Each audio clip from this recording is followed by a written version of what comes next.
Blue Jay fans, probably the last video you'll see from me unless something happens move-wise, free agency, or trade for the Toronto Blue Jays. But we're here to wrap up the 2020 season and talk about the 2020 offseason about to begin and talk about what this team needs to do moving forward to kind of take that next step. They took that first step and kind of punching their ticket to the playoffs. Obviously a 60-game season, but really took some strides, looked a lot better out there than they did in previous years.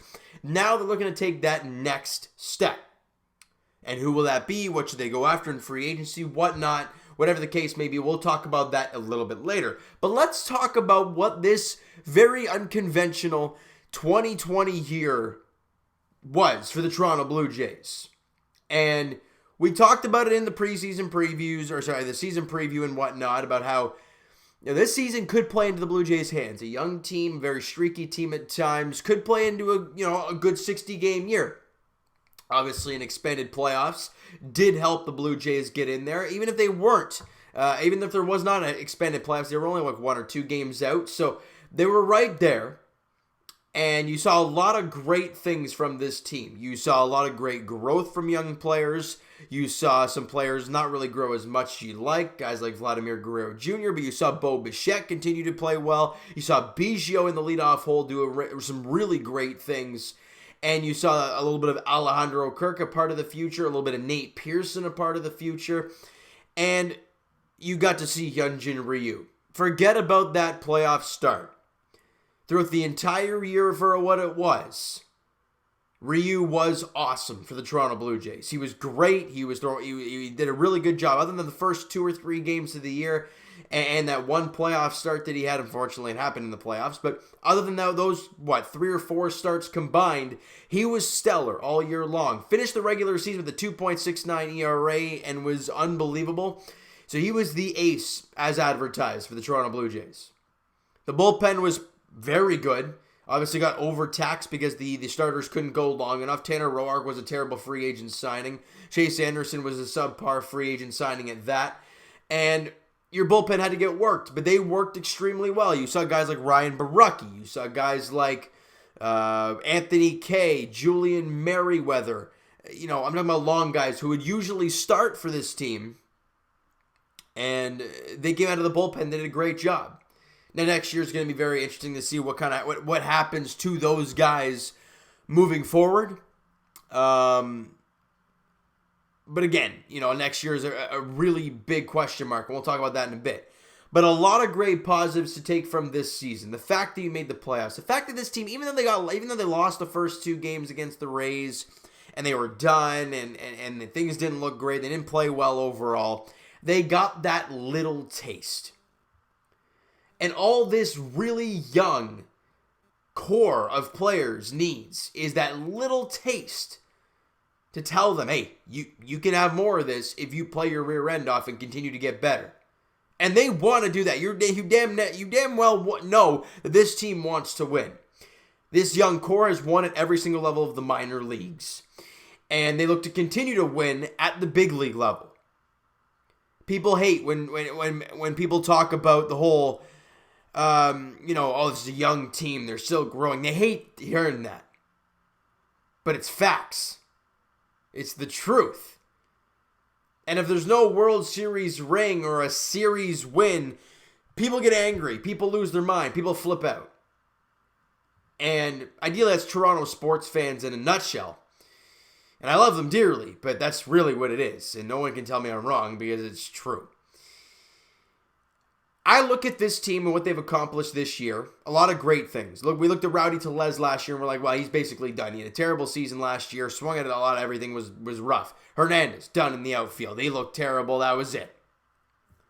Well, Teoscar Hernandez was probably the most consistent offensive player for the Toronto Blue Jays this year. He showed the power. His discipline at the plate was incredibly good. Yeah, the mental breakdowns in the field were bad early on. He kind of figured it out a little bit as the season went along. Rowdy Tollett, like I just mentioned, had a terrible year last year. Came in this season, the strikeout numbers went way down, and he was hitting up near 300. Obviously got hurt late in the season, but was incredible this year for the Blue Jays. Did he make that next stride? Right? Or is that the Rowdy we're going to see next year? Is that the Teoscar Hernandez we're going to see next year? I don't know. It looks like that's the case because they've been in the big leagues long enough that big league players have figured them out, but now they've readjusted to what the pitchers have done to them. So that's where you kind of see players take that next step. You know, Bo Bichette, Kevin Biggio next year, assuming we're playing 162. You know, that'll be that year. Well, okay, they've seen you a lot now. Now you're going to see people adjust to you. How do you readjust? Same with Vladimir Guerrero Jr., all right? So it's going to be a weird year next year, in my opinion, when it comes to those younger players, kind of teams adjusting to them now. So it's going to be very interesting to see how that whole thing plays out. But overall, the year was a success. And if you say it wasn't a success, clean out your ears because you clearly are delusional. Yes, this team was really bad against the Rays in those 2 games, and they lost both.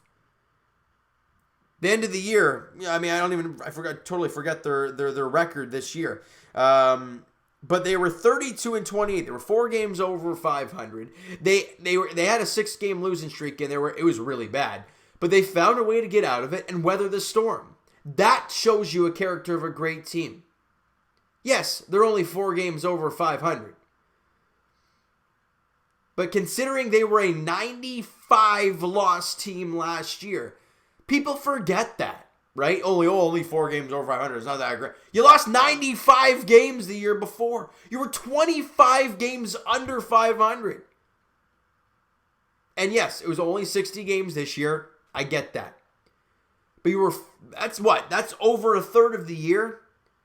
And you're 4 games over 500. You played 500 ball against the Yankees. You played very close to 500 ball against the Rays. You beat up on the Orioles. You didn't do the greatest against the Boston Red Sox. You played pretty well in your division. You did pretty well against the top-notch teams in your division. As I've said years past, you got to be able to beat the teams in your division. If you cannot do that, you're not going anywhere. And the Blue Jays in the past few years have not been able to do so. This year, they did a lot better. Considering where those 2 teams are in the Rays and the Yankees, and where the Blue Jays are at, and they were around 500 with I think they were 500 with the Yankees, and they were, maybe a game or 2 under 500 against the Rays. That's not bad. You saw lots of great players take strides, and you saw the Jays go into the trade deadline buyers. You saw Ross Stripling come on the team. He was not any good. You saw Taiwan Walker join the team. You saw Jonathan Villar join the team. I do not expect Jonathan Villar to be a Blue Jay next year without a doubt. Taiwan Walker, the way he pitched, I would not be opposed to bringing a guy like him back. But we'll get into very shortly the free agent list, pitchers-wise, because relievers, there's a lot. And that's where this team really took huge strides this year in building that relief core. Now, do they bring those guys back? I don't know. And there's lots of free agents out there for the Toronto Blue Jays when it comes to their pitching staff and whatnot. But all I say is this. They took a successful year this year, but next season, you want to take an even bigger step. And to do so, you got to be buyers in the offseason. You got to be able to attract free agents, which the Jays have not been able to in the past. But now, with the young nucleus that they have, the very, very, very, very small bit of playoff experience they just showed, is that enough to bring some free agents to Toronto? I don't know. I have no idea. But let's get to some of these names, because there are quite a few names. Now, obviously the big top-notch names, you're not going to go after the guys like that. JT Realmuto is a free agent with the Phillies, and I mean, do I see him staying with the Phillies? I don't know. I mean, that team really hasn't done anything the last couple of years, bringing in Harper, bringing in Realmuto, and they haven't made the playoffs both years. But, again, a guy at 30 years old, he's going to want some money, and he's a catcher. The Jays' offense, catcher-wise, have not been the greatest with guys like Reese McGuire and Danny Jansen. Obviously, I understand people are going to be like, well, Alejandro Kirk, the guy's played like 5 big league games, including a couple, 1 or 2 playoff games. So, I mean, I'm not really banking on Kirk as of right now. I don't see Realmuto being a guy the Jays go after at this point. George Springer, again, I was thinking, yes, please, and I would not be opposed, because a guy like Randall Grichuk, I'm still not 100% sold on. But Teoscar Hernandez, we all thought there was going to be a hole there in right field. There might not be now with him playing as well as he is. George Springer is a free agent. He's a fantastic player. We all know that. So, but again, I don't know if he's going to come to the Blue Jays. I highly doubt it. That's just my opinion. Marcus Simeon's on there, shortstop. No, thank you. Marcell Ozuna, again, very good offensive bat. Outfield, more or less a DH, because he's not a great outfielder anymore, but I don't see that happening. Okay? DJ LeMahieu, probably going to stay with the Yankees, not even going to go there. Marcus Stroman's on this list. I mean, he's not coming back to Toronto. Would I love him to come back? Yeah, of course. You guys know from my videos in the past, I've always been a huge Marcus Stroman guy. I love the energy, love the way he plays the game. Don't see him coming back to Toronto. Didi Gregorius is on there, shortstop, no thank you. Now, this is where things get interesting, because the relievers on this list are guys that have been around, that have done it well, and have pitched in big situations. Liam Hendricks, pitched, former Blue Jay even, pitched incredible this year with a 1.69 ERA this year with a whip of .92, which is insane. He had an incredible season for Oakland this year. Blake Trinan, was a closer for the A's a year back. He had how did he do with the Dodgers this year? I don't know. I don't see a number here. But with his A's in 2018, that had .78 ERA. Incredible numbers there. Again, he's a 32-year-old guy, reliever, right? Alex Coleman, former Tampa Bay Rays closer, pitched with the Chicago White Sox. .68 ERA with an opponent's batting average. Lowest opponent weighted on base averages of .247, which is insanely good. Now, by the way, it's one of the lowest in the big leagues. That's kind of get the idea there. He's a reliever. He's been a closer. He's been there, done that. Where's another guy? Shane Green, Atlanta. Again, been a closer for Detroit. He's a high-leverage closer there in Atlanta right now. He's a guy that you can bring in. I'm going to keep you on the list. Tanaka, again, I don't know why he'd leave the Yankees, so I'm just not even going to go there. There's Taiwan Walker for the Blue Jays. Mike Minor, a guy who pitching for Oakland, a lefty. Can't go wrong with a lefty starter. There's Robbie Ray on the mound for the Blue Jays. Jake Odorizzi. Jose Quintana. These are great players. Andrewton Simmons, you've been hearing his name at the trade deadline for the Blue Jays, obviously with Bo Bichette injured. That's why they looked into him that way. But he's a guy that the Jays could look at and maybe move a guy like Bo Bichette around and maybe move Bichette to the outfield. I don't know. But he's a guy that the Jays go after. DH Nelson Cruz, he's a machine, this guy. He's 40, but he still had an incredible year this season. Jock Peterson's a free agent out of Dodgers. Can't see him going anywhere. James Paxton out of the Yankees. I think he was injured this year, though, so he's, again, probably going to get a one-year contract with the injury and being 32 years of age with the way the free agency market's looking right now. Canadian guy, you don't get that too often for the Blue Jays. A free agent Canadian who's pretty damn good. Lefty as well. So I don't know. A guy like James Paxton could be a guy the Jays go after. Michael Brantley, I've always been a huge fan of his. He's 33 now. But again, outfielder. Where does he fit on this Jays roster? I don't know. Justin Turner's on here. Tommy LaStella. I'm just going through some names here. Special mention, Cespedes and Puig, I don't really know if they're honorable mentions to me. But those are some of the names that I've just mentioned. And I'm going to try and find here by position, guys, for you. But let's try and find the pitchers if we can. Left fielders. No, the pitcher's probably right at the very bottom, aren't they? Nope. Okay. I'm not even going to bother. But all I know, guys, is I think if we look towards this offseason for the Toronto Blue Jays, I think our number one focus is pitching and throwing strikes. That's it. The Jays walked way too many guys this year.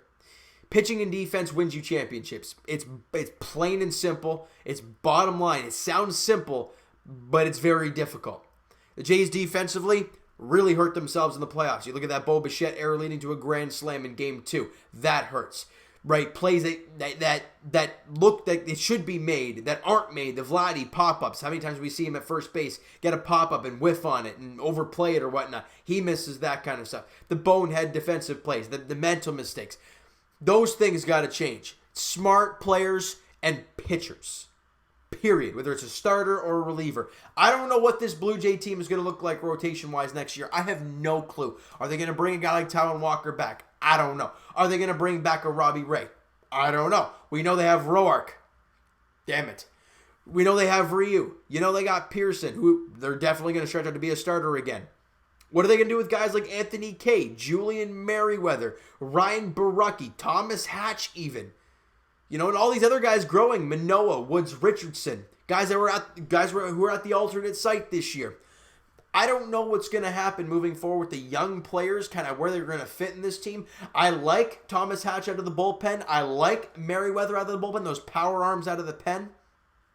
Borucki and Kay, they're really hard to go off of because they're very good against lefties, but they're also starters. So how are you going to work that? I don't know how that's all going to play out. There's lots of question marks pitching-wise for the Blue Jays heading into the offseason and heading into next year. But what do you think they should look at? What do you think is their primary focus? Do you think it's going to be offense?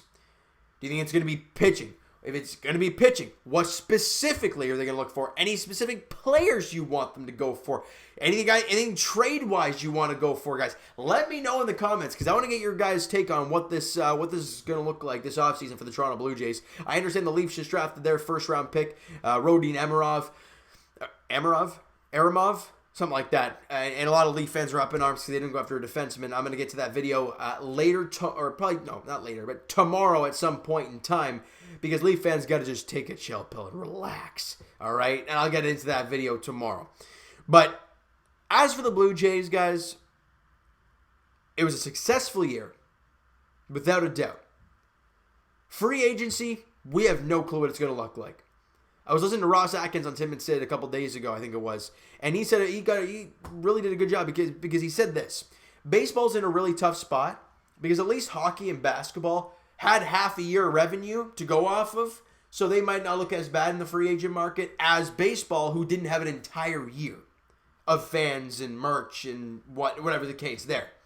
So I don't know how it's going to look free agent-wise. You know, guys like the top-notch guys like George Springer and whatnot, who are probably going to be looking for the big money, will they get that huge money they're looking for? I don't know. Free agency for me is going to be really slow. That's my opinion. It's been really slow in the past, but the way the money is going to work in this year, in this offseason, it's going to be wonky. It's going to be small. People aren't going to be dishing out $200 million contracts this year. They're not going to be able to afford it. The big market teams, they may be able to do so.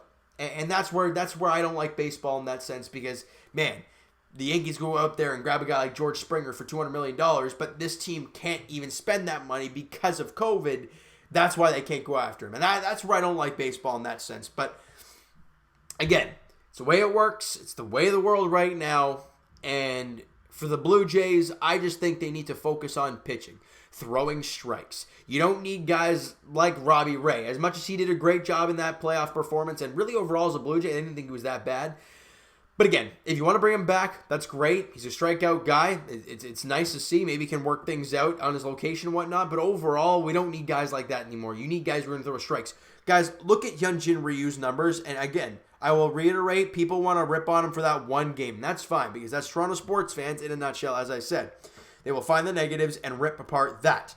His stats this year, guys, he had 72 strikeouts in 67 innings of work.